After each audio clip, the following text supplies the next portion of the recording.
Islamabad, Pakistan berujung buntu. Washington dan Teheran gagal mencapai kesepakatan.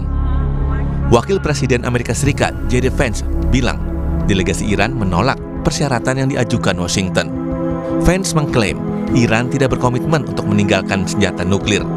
Amerika Serikat belum melihat keinginan Iran untuk tidak mengembangkan senjata nuklir dalam jangka panjang. Penolakan Iran atas syarat yang diajukan Amerika Serikat dianggap hal buruk bagi Teheran. But the simple fact is that we need to see an affirmative commitment that they will not seek a nuclear weapon and they will not seek the tools that would enable them to quickly achieve a nuclear weapon. That is the core goal of the President of the United States, and that's what we've tried to achieve through these negotiations. Again, their nuclear program, such as it is, the enrichment facilities that they had before, they've been destroyed. But the simple question is, do we see a fundamental commitment of will for the Iranians not to develop a nuclear weapon, not just now, not just 2 years from now, but for the long term? We haven't seen that yet. We hope that we will. Delegasi Amerika Serikat yang dipimpin Wakil Presiden Amerika Serikat J.D. Vance langsung meninggalkan Pakistan setelah perundingan damai dengan Iran tidak mencapai kesepakatan. J.D. Vance pulang ke Washington DC tanpa membawa hasil kesepakatan setelah 21 jam bernegosiasi dengan Iran. Di sisi lain, juru bicara Kementerian Luar Negeri Iran, Ismail Baghai, mengungkap Iran dan Amerika Serikat telah mencapai kesepakatan dalam beberapa hal, tetapi tidak pada 2 atau 3 isu penting. Namun Baghai tidak merinci terkait sejumlah isu tersebut. Baghai menambahkan Selat Hormuz yang menjadi topik baru dalam pertemuan itu membuat pembicaraan antara kedua negara semakin rumit. در مورد یک سری از موضوعات ما به تفاهم‌هایی رسیدیم واقعیت اما در مورد 2-3 موضوع مهم خب دیدگاه‌ها فاصله داشت و نهایتاً منجر به توافق نشد این گفتگوها. نکته دیگه‌ای که باید مد نظر داشت پیچیدگی موضوعات و پیچیدگی شرایط بود. بعضی از موضوعات جدید این دفعه به موضوع مذاکرات اضافه شد مثل موضوع تنگه هرمز یا منطقه. خب اینها خودش شرایط ویژگی‌ها و مقتضیات خودش رو داره. Sementara itu Pakistan menyerukan Iran dan Amerika Serikat untuk menjaga gencatan senjata setelah pembicaraan berakhir tanpa kesepakatan. Wakil Perdana Menteri sekaligus Menteri Luar Negeri Pakistan, Muhammad Ishaq Dar, mengatakan negaranya akan mencoba memfasilitasi dialog baru antara kedua negara dalam beberapa hari mendatang. That the two sides continue with the positive spirit to achieve durable peace and prosperity for the entire region and beyond. It is imperative that the parties continue to uphold their commitment to ceasefire. Pakistan has been and will continue to play its role to facilitate engagement and dialogue between the Islamic Republic of Iran and the United States of America in the days to come. Negosiasi antara Amerika Serikat dan Iran di Pakistan diharapkan bisa menjadi angin segar perdamaian setelah perang berkecamuk di Timur Tengah lebih dari 5 pekan. Namun dengan buntunya hasil negosiasi ini, masih adakah ruang diplomasi untuk mencegah perang kian meluas?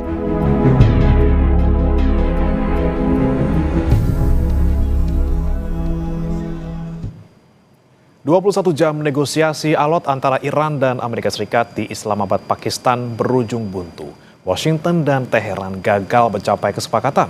Setelah perundingan gagal mencapai kesepakatan, bagaimana dengan nasib gencatan senjata? Apakah perang akan terus berlanjut? Dan benarkah Selat Hormuz dan program nuklir ini menjadi ganjalan dalam perundingan ini? Kita akan ulas bersama dengan narasumber yang sudah hadir secara daring. Ada dosen hubungan internasional Universitas Gadjah Mada, Ririn Tri Nurhayati, dan pengamat Timur Tengah, Hasibullah Satrawi. Selamat pagi, Bu Ririn, Mas Hasibullah. Selamat pagi, Mas Bre dan Bu Ririn. Hasibullah dan para pemirsa. Baik, saya ke Bu Ririn. Bu Ririn, kemarin 21 jam gitu ya, hampir 1 hari penuh dua pihak ini kemudian bernegosiasi, tapi buntu lagi-lagi. Tapi kita masih dalam gencatan senjata yang akan berakhir di tanggal 22 April seperti itu. Nah, di tengah kita menunggu sampai tanggal gencatan senjata ini berakhir, apakah masih bisa kita lihat bahwa Amerika Serikat dan Iran akan mematuhi gencatan senjata ini?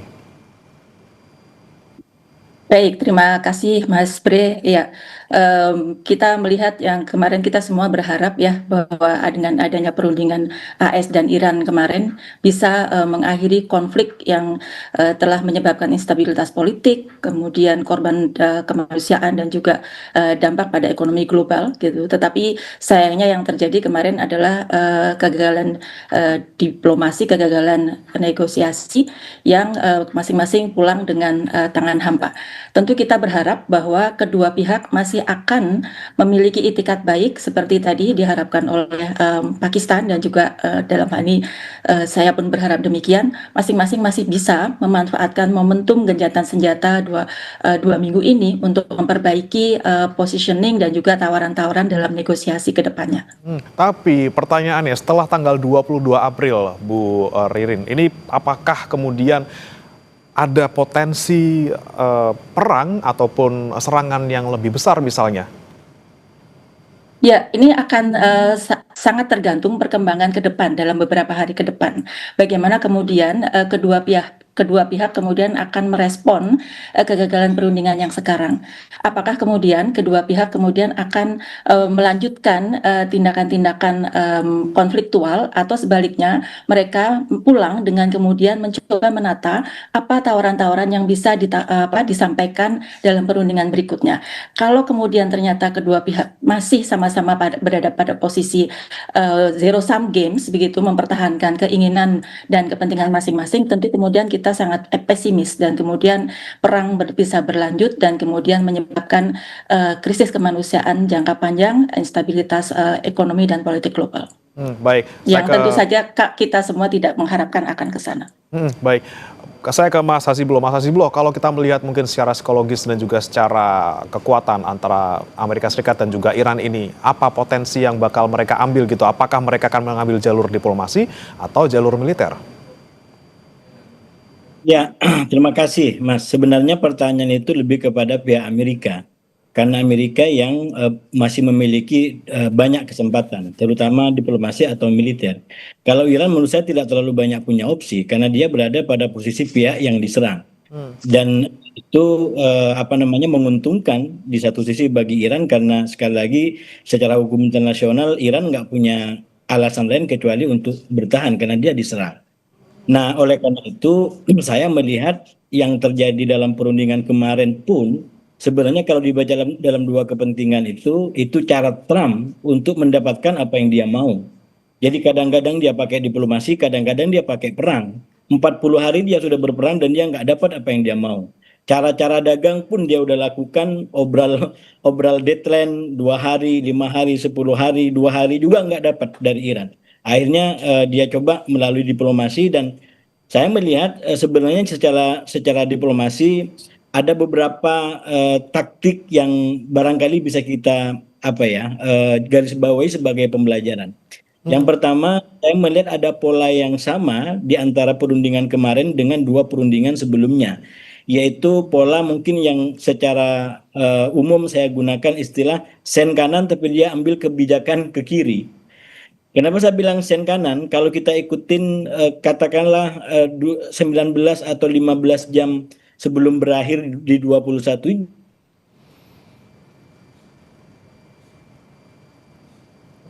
Ya, Mas Hasibullah.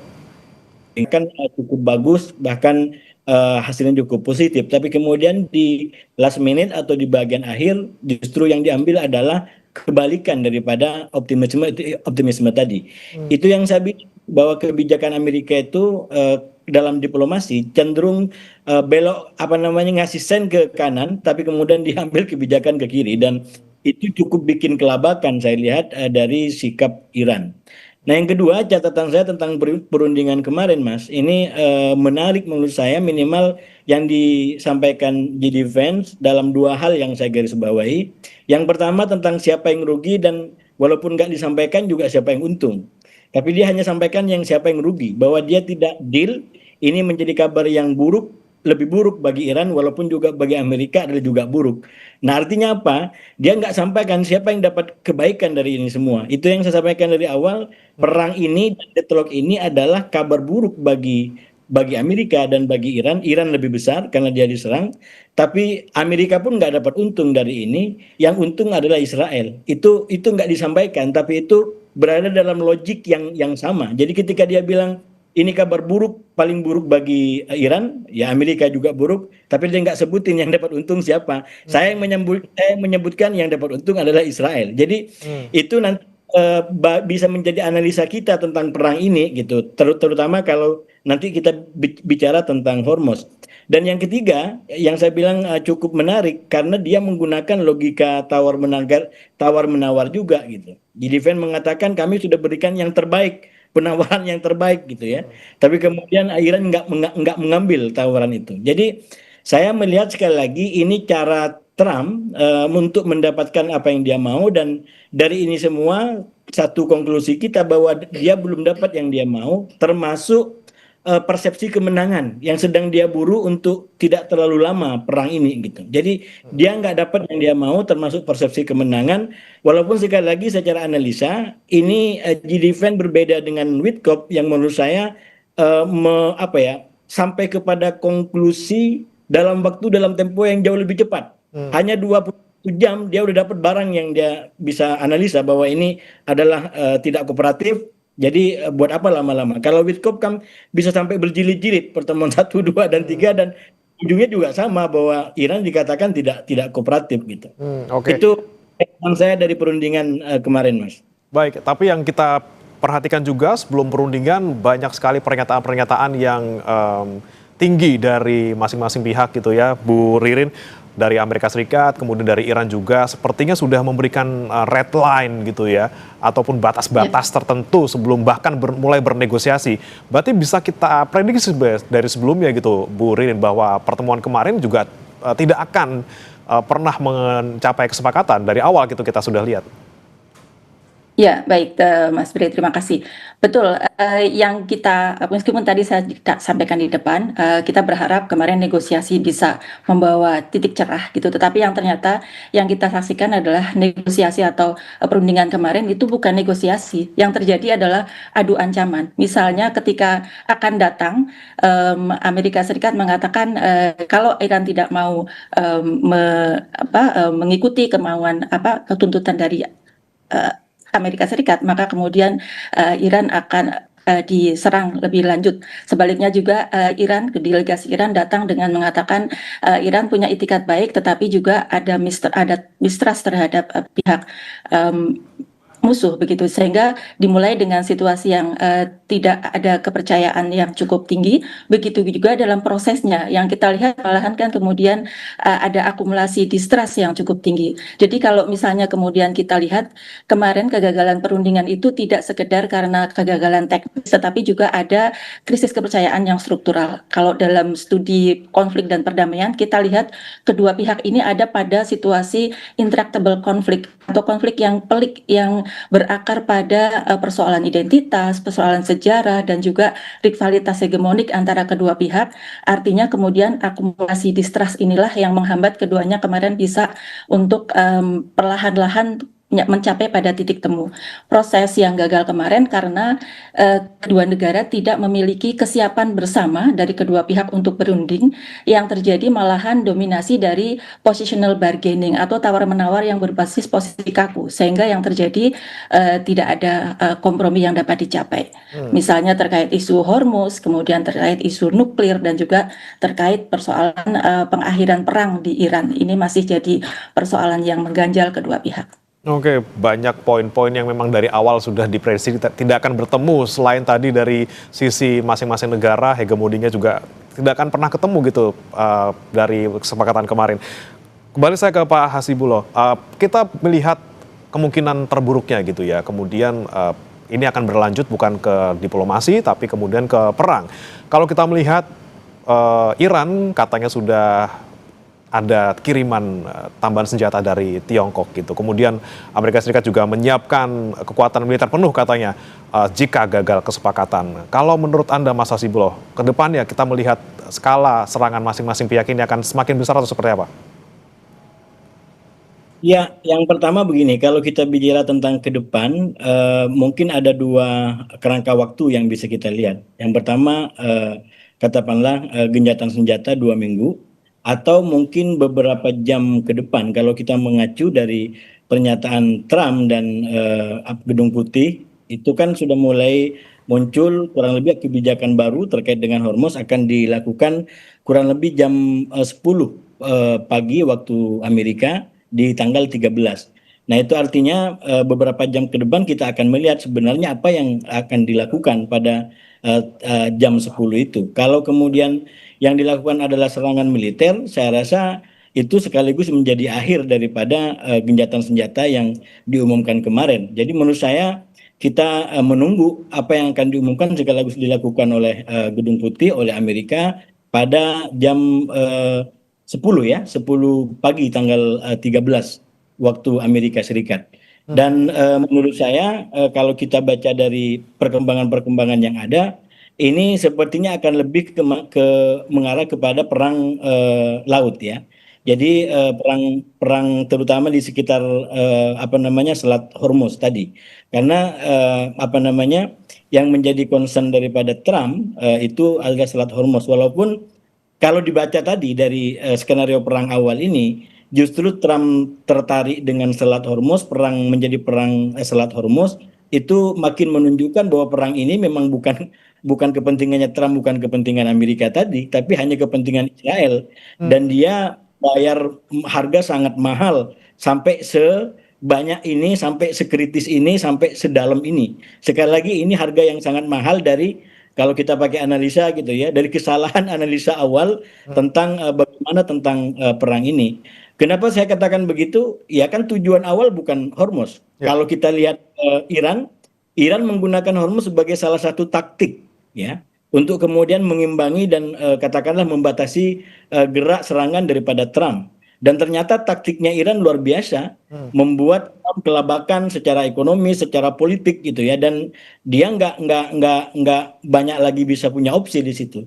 Dan kalau sekarang ke depan perangnya menjadi perang di sekitar Selat Hormuz, perangnya menjadi di sekitar maritim, maka ini semakin menunjukkan bahwa memang Trump itu mengalami kekalahan, mengalami ketidakmampuan untuk mewujudkan perang di awal, dan itu akan semakin memperdalam blundernya terutama di Amerika, di internal Amerika gitu. Karena kemudian membawa modal sedemikian banyak, membawa dampak sedemikian besar, tapi nggak jelas ini Amerika dapat apa, rakyat Amerika dapat apa. Justru Amerika adalah dirugikan tadi. Yang paling rugi semua adalah Iran, dan yang kedua adalah Amerika. Yang untung siapa? Yang untung Israel. Nah ini itu yang menurut saya akan semakin mematikan Trump. Saya mau ke Bu Ririn nih, soal Iran yang untung, Amerika Serikat rugi, Iran rugi. Ada yang bilang bahwa kalau saja Amerika Serikat dalam negosiasi ini ataupun dalam konflik ini mengutamakan kepentingan dia di atas kepentingan Israel, sebenarnya bisa berakhir lebih cepat dan juga mungkin kesepakatan kemarin juga bisa menemukan titik temu. Apa Anda punya pandangan yang sama? Ya, baik. Ya, saya sepakat ini yang terjadi adalah bahwa kalau Amerika Serikat fokus pada kepentingan nasionalnya, saya kira itu lebih mudah gitu ya dan kemudian lebih terukur. Nah, ini persoalannya kemarin karena juga ada persoalan lobby-lobby Israel yang selama ini memang cukup kuat dalam politik dalam negerinya Amerika Serikat, begitu juga dalam menentukan politik luar negeri Amerika Serikat, sehingga yang terjadi ini lebih pada menguntungkan Israel dalam posisi mereka di Timur Tengah gitu. Sementara kemudian harusnya kalau kita lihat upaya-upaya ini, kalau kemudian fokusnya adalah pada kepentingan nasional, sebenarnya bisa dibuat agar kemarin dalam perundingan itu masing-masing kemudian mencoba untuk mencari titik temu, kemudian agar apa yang terjadi adalah bagaimana kedua belah pihak bisa berfokus pada integrative bargaining atau menciptakan nilai bersama, daripada yang kemarin terjadi mereka masih fokus pada siapa menang kalah atau distributive bargaining ya kalau dalam istilah konflik dan studi konflik dan perdamaian.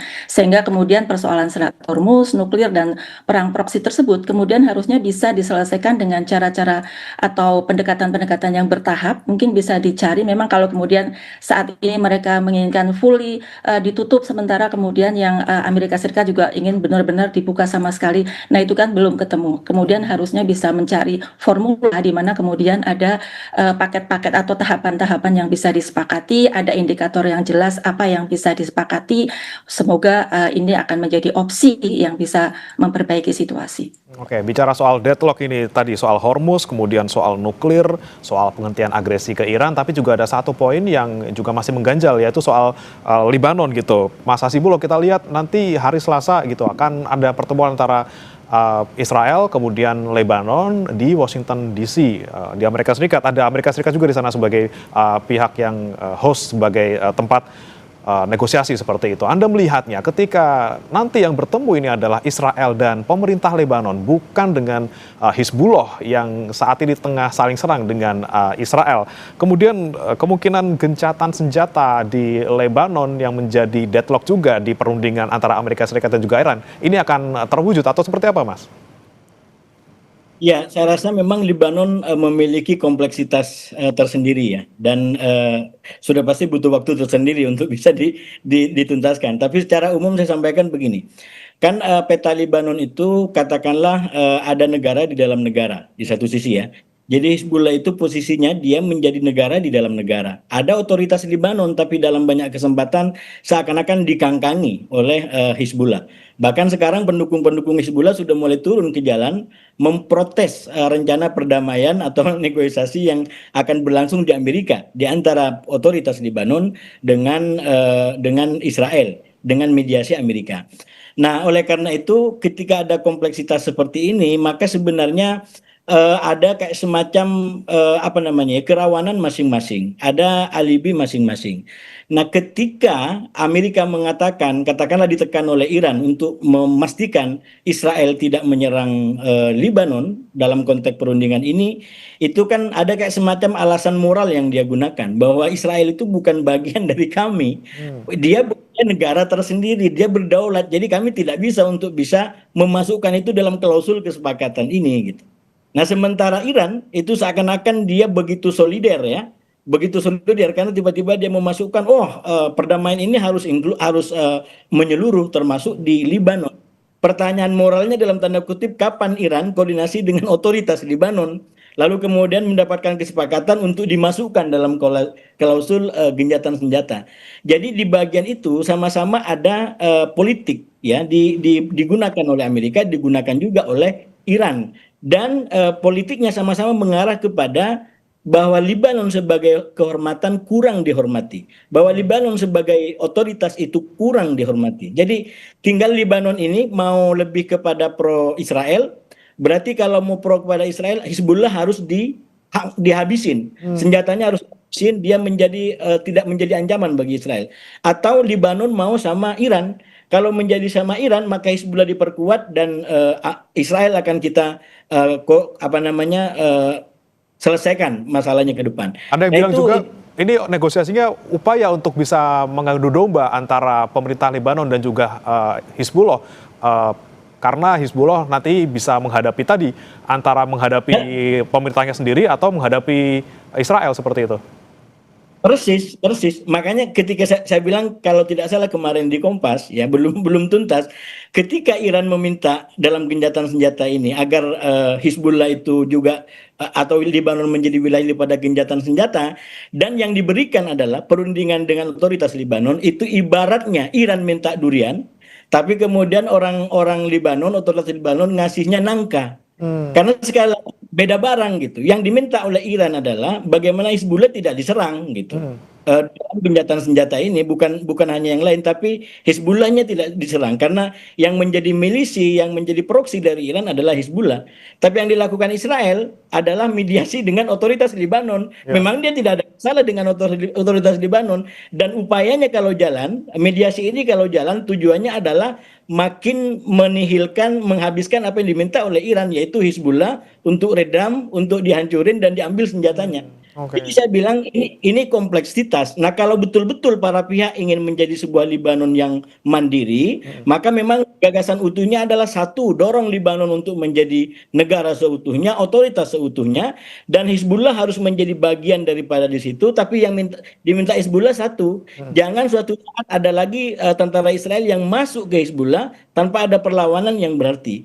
Jadi sekarang menjadi tidak kuat karena ketika tentara Israel masuk ke Libanon, itu yang kuat melawan selama ini baru Hizbullah. Yang lain seakan-akan kurang siap untuk menegakkan kedaulatan Libanon. Jadi Libanon otoritasnya tersendiri karena sekali lagi otoritasnya seakan-akan digunakan oleh para pihak untuk kepentingan masing-masing. Apakah Israel menggunakan berarti Hizbullah lawannya, atau justru Iran yang menggunakan berarti Israel musuhnya? Sangat kompleks masalah di Lebanon ya Mas ya, dan cukup juga kita bisa paham kalau di perundingan di Islamabad kemarin tidak mencapai kesepakatan soal ini juga. Tapi juga ada soal Selat Hormuz di sana yang sampai saat ini juga masih deadlock antara kedua pihak. Kita akan bahas usai jeda berikut, Mas Hasibulo dan juga Bu. Kembali di Sapa Indonesia Pagi bersama saya Bima Latenaya, Saudara. Iran mengomentari perihal Selat Hormuz. Iran menyebut permasalahan Selat Hormuz tidak serta-merta selesai dengan negosiasi. Iran melalui anggota parlemennya menegaskan persoalan di Hormuz tidak dapat diselesaikan melalui negosiasi. Pasalnya, Selat Hormuz diakui sebagai jalur perairan milik Republik Islam Iran. Iran menjelaskan Selat Hormuz adalah hak nasional Iran. موضوع تنگه هرمز موضوعی نیست که ما با مذاکره بازش کنیم، با مذاکره ببندیمش و این رو بخوایم بگیم امروز مذاکره. اون یک آبراهی است متعلق به ایران اسلامی و سالهای سال ما با گذشت و با مدارا با مهمان نوازی گذاشتیم، اومدن رفتن. الان میخوام از این حق مسلم ملی استفاده کنیم. Sementara itu, Presiden Donald Trump mengklaim Amerika Serikat mengirim kapal perang Angkatan Laut ke Selat Hormuz untuk membersihkan ranjau laut. Komando Pusat Amerika CENTCOM mengklaim 2 kapal perang telah memulai operasi pembersihan ranjau yang dipasang Iran. Keduanya merupakan kapal perusak berpeluru kendali. CENTCOM mengklaim pasukan tambahan termasuk drone bawah laut bergabung dalam beberapa hari mendatang. Sementara Iran tegas menolak klaim Washington. Kapal-kapal perang AS memasuki Selat Hormuz. They probably have a couple of mines in the water. We have minesweepers out there. We're sweeping the strait. And now all we do is we'll open up the strait even though we don't use it, because we have a lot of other countries in the world that do use it that are either afraid or weak or cheap. I don't know what it is. Kita lanjutkan percakapan kami bersama dengan Ririn Tri Nurhayati, dosen hubungan internasional UGM, dan juga Mas Hasibuloh Satrawi, pengamat Timur Tengah. Saya ke Bu Ririn terlebih dahulu. Bu Ririn, ini Selat Hormuz masih menjadi titik yang krusial dalam negosiasi yang belum mencapai kesepakatan gitu ya, saling klaim. Kemudian dikeluarkan oleh masing-masing pihak. Amerika Serikat bilang sudah bisa masuk Hormuz untuk membersihkan ranjau seperti itu ya. Dari Iran membantah sudah masuk, tapi juga Iran mengklaim sudah mengusir kapal AS dari Selat Hormuz. Anda melihat ini klaim mana yang bisa dipercaya sebenarnya, Bu? Ya, baik. Terima kasih, Mas Bre. Ya, yang kita lihat terkait dengan isu Selat Hormuz ini, kalau yang kita saksikan hingga sekarang adalah adanya perebutan kendali dan kredibilitas ya antara kedua pihak yang saling bertentangan. Di mana Iran mengklaim, ya tentu saja Iran akan mengklaim bahwa ini adalah hak teritorial dia memiliki Selat Hormuz, sehingga kemudian dia memiliki otoritas untuk memberlakukan aturan-aturan termasuk protokol terbaru ya mengenai apa yang harus dilakukan oleh kapal-kapal agar bisa lolos melewati Selat Hormuz tersebut. Sedangkan kemudian Amerika Serikat melihat bahwa memaksa atau menekan Iran agar mau membuka Selat Hormuz tersebut dan kemudian mengirimkan kapal perangnya. Yang kita lihat kemudian yang terjadi adalah yang kemarin terjadi, ini adalah sesuatu yang disebut dengan commitment trap ya. Ketika Iran menggunakan selat sebagai leverage untuk yang bersifat asimetris, sedangkan Amerika Serikat menganggap ancaman ini sebagai pelanggaran batas merah gitu. Dalam teori negosiasi kemudian kita bisa melihat ketika salah satu pihak menggunakan kredibilitas ancaman, maka kemudian pihak lain akan meresponnya dengan counter threat gitu, sehingga yang terjadi justru mempersempit kompromi antara kedua pihak.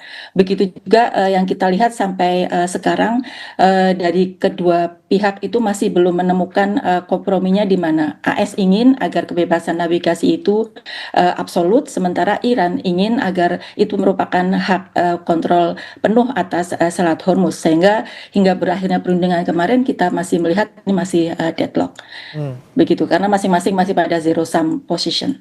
Baik, Mas Hasibullah, Anda melihatnya mungkin dari pernyataan Trump yang sesumbar gitu, ingin memblokade setiap kapal yang akan masuk Selat Hormuz. Jadi even mereka yang sudah membayar untuk bisa lewat Selat Hormuz akan mereka serang gitu. Kalau Anda melihat pernyataan tersebut, Mas Hasibullah, ini mereka saja belum bisa lewat, kok sudah pengen ngeblok kapal lain? Ini seperti apa ataupun apa yang Anda bisa lihat dari pernyataan Trump ini?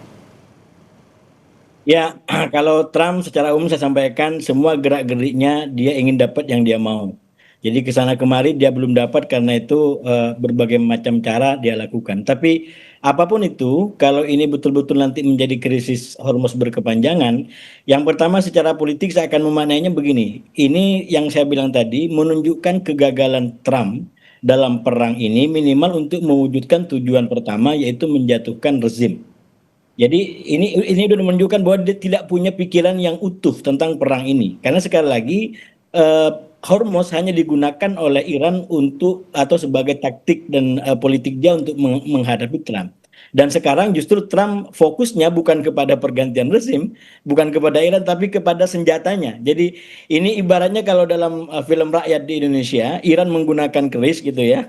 Lalu kemudian Trump tertarik untuk melawan kerisnya, jalan sendiri kan gitu. Itu kurang lebih dalam film-film di Indonesia gitu. Nah, Iran bisa menggunakan taktik lain, dia menggunakan senjata lain. Sekarang Trump sudah tersempitkan, sudah terbojokkan ke dalam isu Selat Hormuz tadi untuk berhadapan dengan persoalan-persoalan di Hormuz. Dan yang ketiga secara politik yang lebih merugikan menurut saya, bahwa ini adalah senjata yang digunakan oleh Iran yang selama ini terbukti cukup membuat kelabakan Trump.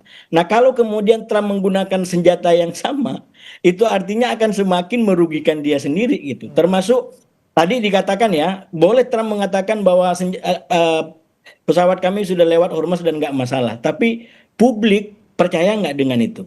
Kapal-kapal lain bisa lewat nggak dengan itu? Karena sekali lagi saya katakan dari awal, secara taktikal Selat Hormuz itu bagi Iran menjadi kayak semacam serangan sayap dalam bentuk bola lambung. Bukan Hormuznya langsung yang membuat Trump rugi, tapi efek daripada penggunaan Hormuz ini menjadi harga-harga naik, menjadi minyak harga bermasalah, menjadi energi bermasalah, komoditas bermasalah, lalu kemudian di dalam negeri Trump terdampak, di persekutuan Trump terdampak. Nah, itu yang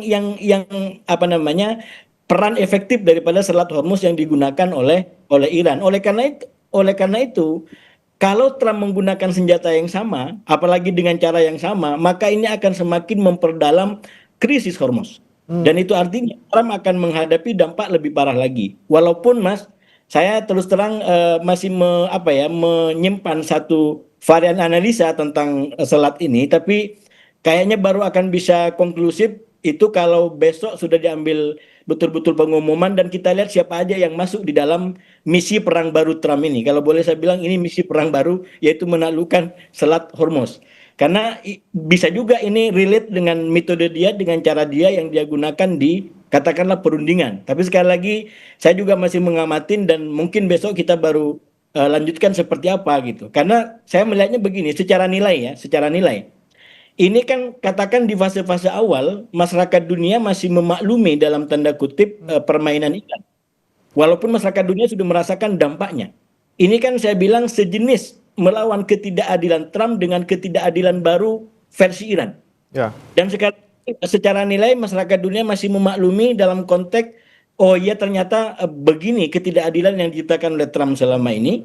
Tapi apakah kemudian masyarakat dunia akan selamanya begitu? Mengingat kepentingannya terganggu dengan ini semua.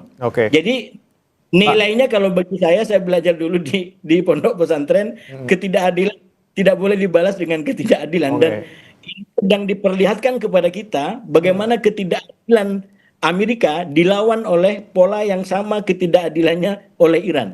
Baik, pada ini itu, ya. Yang kita soroti ini, Mas Hasibullah, kemudian bagaimana masyarakat dunia ini yang selama ini melihat saja, kemudian bisa sampai kapan kuatnya? Saya mau ke Bu Ririn.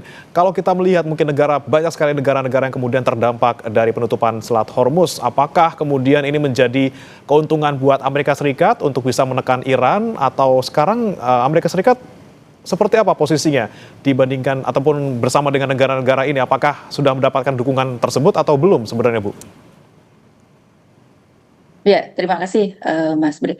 Kalau saya lihat bahwa kemudian yang terjadi, saya masih melihat bahwa ini kelanjutan dari kemenangan posisi Iran atas Selat Hormuz, di mana kemudian nantinya Amerika Serikat masih harus mau mengikuti keinginan atau syarat-syarat yang diajukan oleh Iran. Meskipun nanti kita masih akan mengikuti ya, seperti tadi disampaikan Pak Hasibullah, besok follow up dari masing-masing negara merespon kegagalan ini akan mengambil kebijakan seperti apa secara formal, itu kita masih menunggu. Tetapi kemudian yang kita lihat adalah justru kemudian kalau situasinya semakin genting, negara-negara lain yang merasa kemudian mendapatkan dampak yang sangat besar terhadap tertutupnya, atau bukan tutupnya sebenarnya, sangat terbatas gitu akses terhadap Hormuz ini, tentu kemudian akan terus-menerus menekan kepada Amerika Serikat untuk mengambil sikap yang lebih konstruktif. Jangan hanya kemudian menutup dengan posisi yang awal kemarin, tetapi bagaimana kemudian bisa mencari tadi integratif bargaining, alih-alih pada distributif bargaining yang hanya menguntungkan menang kalah. Padahal tadi kalau seperti di awal Mas Bre menyampaikan, kalau kemudian fokusnya kepada kepentingan Amerika Serikat, menjaga hegemoninya dan sebagainya, dia kemudian harus kembali mendapatkan kredibilitas dari dunia internasional bahwa dia bisa menyelesaikan konflik tersebut. Karena kalau kita ingat, ini kan awalnya juga di Amerika Serikat dan juga karena didorong oleh Israel sehingga dia yang memulai konflik, maka kemudian harus ada tanggung jawab untuk bisa menyelesaikan konflik dengan baik begitu. Nah, ini yang menjadi tantangan menurut saya. Negara-negara lain justru akan semakin memberikan tekanan kepada Amerika Serikat untuk mencari tawaran yang lebih bisa acceptable oleh kedua pihak. Sebatas memberikan tekanan, Bu, apa bukan mereka kemudian mendukung ataupun membantu Amerika Serikat untuk tadi mengamankan dan juga membuka Selat Hormuz, atau mungkin mereka bertindak sendiri? Ya, yang menurut saya continuity ya, masih seperti yang kemarin. Karena kenyataannya negara-negara yang lain seperti negara-negara Eropa, kemudian Jepang dan sebagainya, mereka tetap bisa mendapatkan akses setelah mereka bernegosiasi dengan pemimpin Iran. Artinya kemudian mereka tidak sama sekali tertutup begitu, sehingga yang lebih ditekankan adalah bagaimana kemudian Amerika Serikat bisa menurunkan degree dari tuntutannya tadi. Oke, baik. Saya mau ke Mas Hasibullah. Apakah masih tersambung, Mas Hasibullah? Ya. Ya, Mas Hasibullah, jika kita melihat masing-masing dari Iran maupun Amerika Serikat yang kekeh, yang satu ingin tetap mempertahankan kendali penuh, yang satunya lagi ingin membuka, bahkan tadi memblokade kapal-kapal yang ingin lewat ke Selat Hormuz. Dari segi kekuatan gitu, apakah Iran mampu mempertahankan selat tersebut di bawah kendalinya? Dan kedua, apakah Amerika Serikat ini mampu membuka jalan ataupun memblokade kapal-kapal lain yang akan masuk ke Selat Hormuz? Ini kemampuan masing-masing seperti apa, Mas? Ya, tentu kita paling tidak saya tidak punya angka-angka pasti berapa jumlah kekuatan yang dimiliki oleh Iran. Tapi kalau mengacu kepada perang 40 hari, sekali lagi yang keunggulan yang diklaim sebagai keunggulan Amerika sekalipun ternyata di hari ke-35 rontok gitu. Yaitu kemampuan Iran untuk kemudian menembak jatuh pesawat canggih daripada Amerika. Nah, kalau kemudian itu kita bawa dalam konteks Hormuz, selama ini Trump juga sudah sampaikan bahwa berkali-kali dia sudah menghancurkan pasukan Iran di laut, lalu kemudian kapal lautnya juga sudah hancur. Tapi kenyataannya Selat Hormuz masih belum terbuka sampai sekarang. Nah, itu artinya bahwa memang kemampuan Iran di Hormuz itu masih sangat-sangat menakutkan, dan para pihak menurut saya masih tidak mau ambil resiko untuk kemudian terutama menjadi bagian daripada perang Trump yang unjustified secara hukum-hukum internasional ini.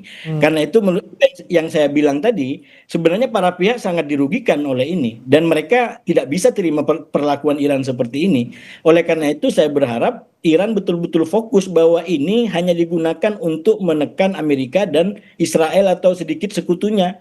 Jadi kapal Indonesia kasihlah lewat itu, kapal Eropa kasihlah lewat itu. Karena kalau tidak, itu yang saya bilang tadi, pada batas tertentu mungkin masyarakat dunia akan memahami ini taktiknya Iran. Tapi kalau ini akan menjadi permanen, isu permanen apalagi kebijakan permanen, saya menduga masyarakat dunia tidak akan menerima Iran. Itu artinya apa? Akan ada titik balik yang sangat mungkin, yang awalnya mungkin masyarakat dunia berpihak kepada Iran dalam hal dia membela diri, tapi dengan cara seperti ini, kalau tidak betul diperlakukan secara tepat bahwa ini hanya untuk katakanlah mengganjal Amerika dan sekutunya, itu akan membuat masalah baru. Dan menurut saya ke arah sana ada, cuman sekali lagi negara-negara sekarang lagi berhitung, terutama di Eropa sesuai dengan pijakan-pijakan nilainya. Kalau dia masuk sekarang, dia akan menjadi bagian daripada perang Trump yang sudah ditantang dan sekali lagi tidak bisa dibenarkan karena nggak ada pembenaran apapun. Tapi kalau kemudian ini menjadi masalah tersendiri, saya yakin masyarakat internasional sudah punya pendapat tentang ini, bahwa ya kalau kita kembali kepada nilai-nilai dasar, nggak mungkin dong yang namanya jalan itu dipajak dikasih palang lalu kemudian kita pajak semua orang begitu kan. Konsep nilai dasarnya adalah singkirkan duri dari jalan. Jadi maksudnya akses itu adalah akses, jadi harus digunakan untuk kepentingan semua orang. Tidak bisa kemudian kita memportal akses gitu. Kalau itu kebijakan portal akses, kehidupan kita bisa susah semua gitu. Semua orang nanti beli portal lalu kemudian kebijakannya dipakai untuk masing-masing gitu. Tapi sekali lagi sampai sekarang menurut saya masyarakat internasional masih memahami, dan saya Iran fokus bahwa ini hanya memang digunakan untuk Amerika dan sekutunya, yang lain tidak ada masalah, jadi menurut saya harus dikasih lewat, termasuk dan terutama kapal-kapal Indonesia yang berbendera Indonesia gitu. Ya, semoga kesepakatan cepat terwujud walaupun kita masih sangat pesimis gitu ya, dan jangan sampai Hormuz ini menjadi senjatanya Iran tapi kemudian malah berdampak luas pada seluruh masyarakat di dunia, dan paling tidak kita harap di gencatan senjata yang berakhir tanggal 22 April nanti tetap dipatuhi oleh kedua belah pihak. Eskalasi juga terus menurun supaya tidak ada korban lagi yang jatuh akibat konflik ini.